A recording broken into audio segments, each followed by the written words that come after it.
एक एसपी साहब जो साधारण से कपड़ों में होती हैं एक दुकान के ऊपर पहुंच जाती हैं और वहां जाकर दुकानदार से कुछ सामान खरीदने लगती हैं। लेकिन यहां पर एसपी साहिबा की कुछ बात को लेकर दुकानदार से झड़प हो जाती है और दुकानदार यहां पर उनको कहने लगता है कि मैं पुलिस को बुला दूंगा अगर तुमने ज़्यादा 3-5 की तो। यहाँ पर एसपी मैडम कहने लगती हैं कि तुम पुलिस को बुला दो। उन्हें लगता था कि शायद पुलिस वाले उन्हें जानते होंगे और उस वजह से ये मामला यहीं पर रफा दफा हो जाएगा।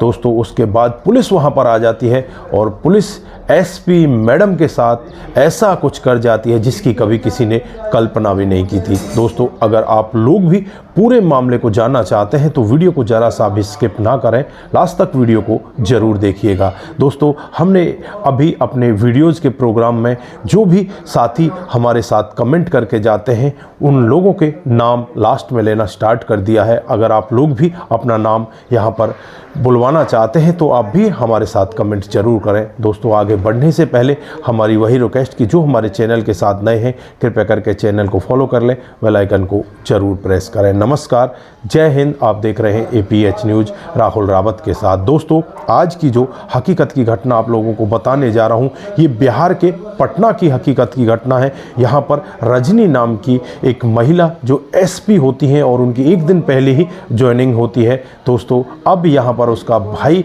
आ जाता है और भाई अपनी बहन से कहने लगता है कि बहन मेरी शादी नज़दीक आ चुकी है, आप जल्दी से घर आ जाइए और फिर मेरी शादी का सामान जुटवाइए। तो यहाँ पर वो मैडम कहने लगती हैं कि मैं जैसे ही छुट्टी मिलती है मैं आपके पास आती हूँ। भाई यहाँ पर जिद करने लगे, अपने भाई की बातों को नहीं टाल पाती और अपने भाई से कहती है कि ठीक है कल मैं प्रोग्राम बनाती हूँ। दोस्तों फिर कल वो ड्यूटी पर ना जाकर कुछ परचेजिंग करने के लिए बाज़ार में चली जाती हैं और बाज़ार में कई सारी दुकानों पर अपने लिए साड़ी ढूंढने लगती है। कई दुकान जाने के बाद भी उन्हें अच्छी सी कोई साड़ी पसंद नहीं आती। फिर एक दुकान पर जाती हैं जिस दुकान के ऊपर बोर्ड लगा होता है सुरेश साड़ी भंडार। वो साड़ी देखने लगती हैं और काफ़ी देर बाद उन्हें एक साड़ी पसंद आती है जिसकी अमाउंट होती है 10,000 रुपये। 10,000 रुपये में यहाँ पर SP मैडम साड़ी ले लेती है जो कि साधारण से भेष में होती है, किसी को नहीं पता होता कि ये SP मैडम है। दोस्तों फिर उसके बाद उस साड़ी को पैक करवा लिया जाता है और पैक करवा कर उस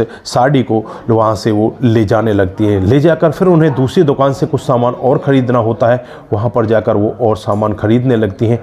जैसे ही वो सामान खरीद रही थी तो उनके हाथ से जो साड़ी की पॉलीथीन होती है वो छूट जाती है और साड़ी ज़मीन पर गिर जाती है। जैसे ही वो ज़मीन पर गिरती है तो वो खुल जाती है और खुली हुई साड़ी में उन्हें एक डिफेक्ट दिखाई देता है।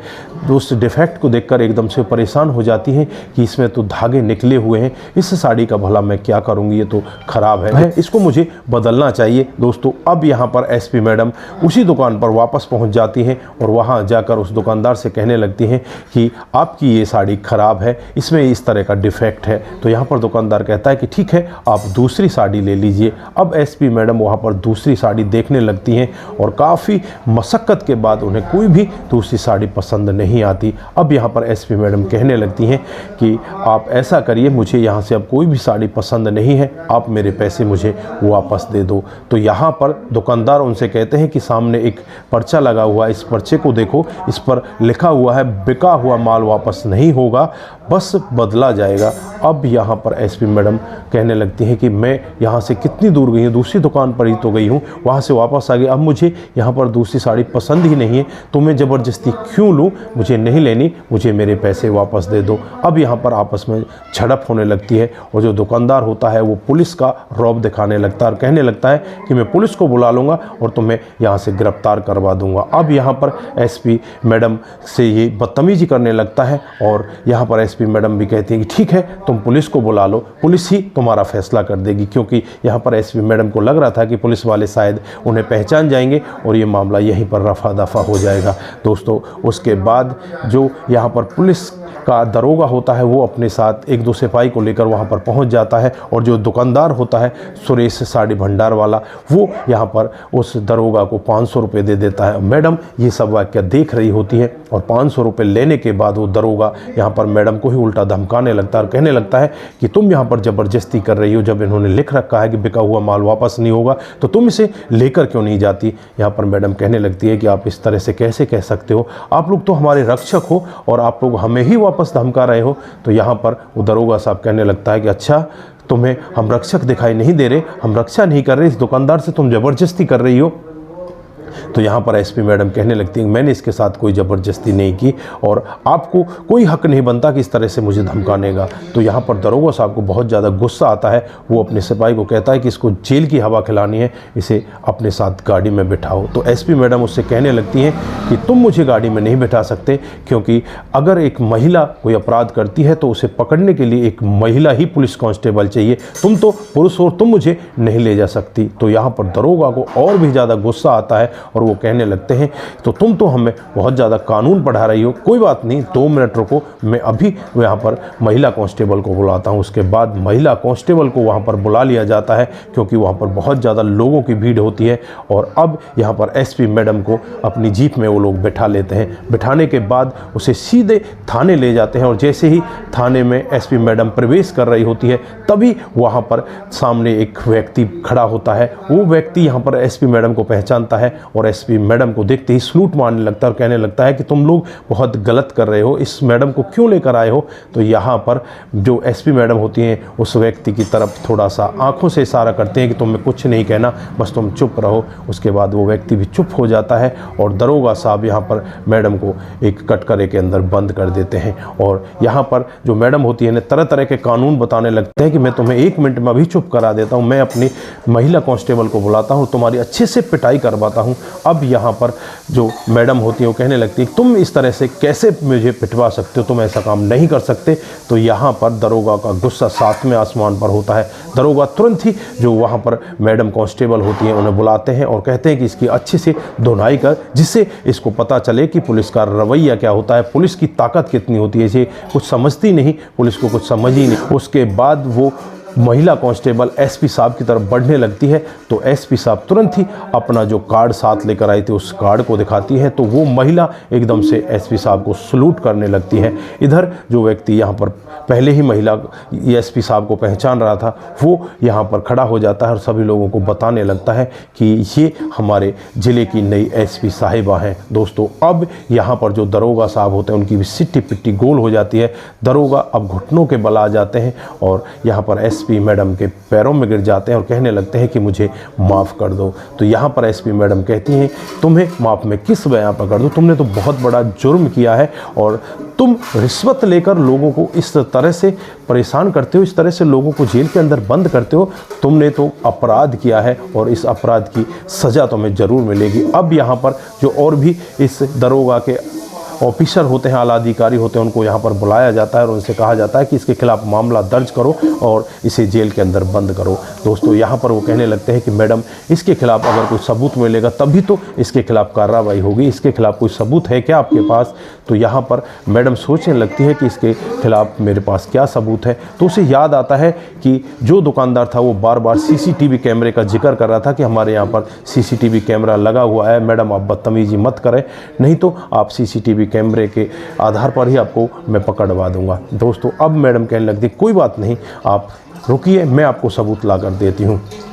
दोस्तों उसके बाद एसपी मैडम उसी दुकानदार के पास पहुंच जाती हैं और अब उनके साथ 2-3 सिपाही होते हैं। अब यहाँ पर एसपी मैडम को जब वो उनके रवैये के हिसाब से देखते हैं तो यहाँ पर वो दुकानदार भी टूट जाता है और एसपी मैडम के चरणों में गिर जाता है। एसपी मैडम यहाँ पर कहने लगती हैं कि तुम्हारी उम्र बहुत ज़्यादा है, तुम बुजुर्ग हो, तुम इस तरह से मेरे पैरों में मत गिरो, मैं तुमसे कुछ नहीं कह रही, मुझे बस यहाँ पर आपकी सीसीटीवी कैमरे की रिकॉर्डिंग चाहिए।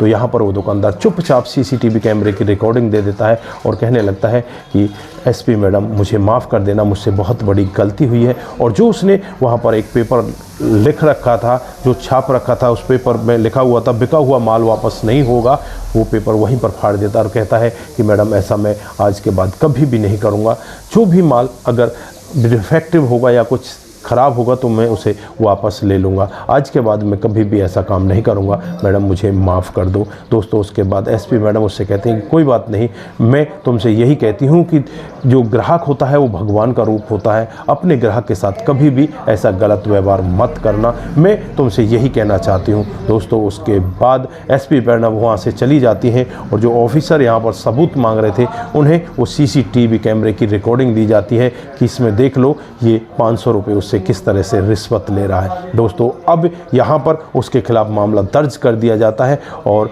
उसे तुरंत के तुरंत ही सस्पेंड कर दिया जाता है। दोस्तों उसके बाद जो एसपी मैडम होती हैं वो अपने घर अपने गांव चली जाती हैं। जो भाई होता है वहाँ पर उनकी कहानी सुनता है तो वो भी बहुत ही ज़्यादा खुश होता है और कहने लगता है कि बहन वाकई में ही तुम बहुत ईमानदार हो, तुम्हारी ईमानदारी के चर्चे हर जगह चल रहे हैं। दोस्तों उसके बाद वो बड़ी ही धूमधाम से अपने भाई की शादी में जाती है और शादी करने के बाद वापस दोबारा अपनी ड्यूटी को ज्वाइन कर लेती है। दोस्तों ये थी आज की एक छोटी सी कहानी। आप लोगों को कैसी लगी? अगर आपको जरा सी भी प्रभावित करती है तो एक बार अपने दोस्तों के साथ ज़रूर साझा करके जाएं। दोस्तों जिन लोगों ने हमारे पिछले वीडियो पर कमेंट किए थे आज उन सभी लोगों के हम नाम लेना चाहते हैं। तो सबसे पहला जो कमेंट हमारा आया था वो मोनू जैन का आया था। मोनू जैन जी कहते हैं कि आपका वीडियो बहुत ही अच्छा होता है, नाइस आपका वीडियो होता है। आपका बहुत बहुत धन्यवाद मोनू जैन जी। दूसरा जो कमेंट आया है वो माहे उमर का आया है। वो कहते हैं कि लव यू एसपी साहब,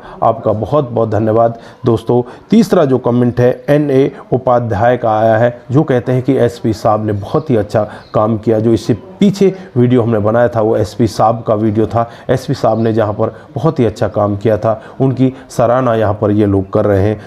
दोस्तों तीसरा और जो चौथा कमेंट आया है वो पुष्पा श्रीवास्तव का आया है। वो भी यही कहती हैं कि एसपी साहब इज़ वेरी गुड, आपने बहुत ही अच्छा काम किया और आप बहुत अच्छे वीडियो बनाते हैं, आपका भी बहुत बहुत धन्यवाद।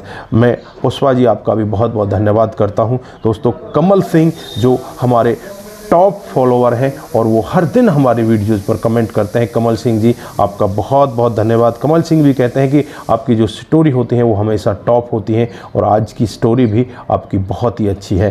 दोस्तों उसके बाद रामदास जाट ने जो कमेंट किया है उन्होंने लिखा है कि ये वीडियो मैं कई बार पहले भी सुन चुका हूँ, ये वीडियो बहुत ही अच्छा है, आपने बहुत ही अच्छी तरीके से इसकी प्रस्तुति की है, आपका बहुत बहुत धन्यवाद। दोस्तों इसके बाद चंद्रविका जी हमारे साथ कमेंट करते हैं, उनका भी बहुत बहुत धन्यवाद। और उसके बाद सड़क जी हमारे साथ कमेंट करते हैं, उनका भी बहुत बहुत धन्यवाद। सड़क जी खान हैं वो भी हमारे साथ लिखते हैं कि आपके वीडियो बहुत ही अच्छे होते हैं, आपका बहुत बहुत धन्यवाद। विजयकांत जी हमारे साथ में कमेंट करते हैं, आपका बहुत बहुत धन्यवाद। दोस्तों इसी तरह से आप लोग हमारे साथ कमेंट करते चले जाएं। अगर आप में से किसी का जन्मदिन भी है तो वो भी पहले दिन हमें आप बताएं, अगले दिन हम आपको अपने वीडियो के जरिए आपका जन्मदिन विश जरूर करेंगे। आप सभी का बहुत बहुत धन्यवाद। आपका दिन शुभ रहे, समय अच्छा रहे। नमस्कार, जय हिंद, जय भारत।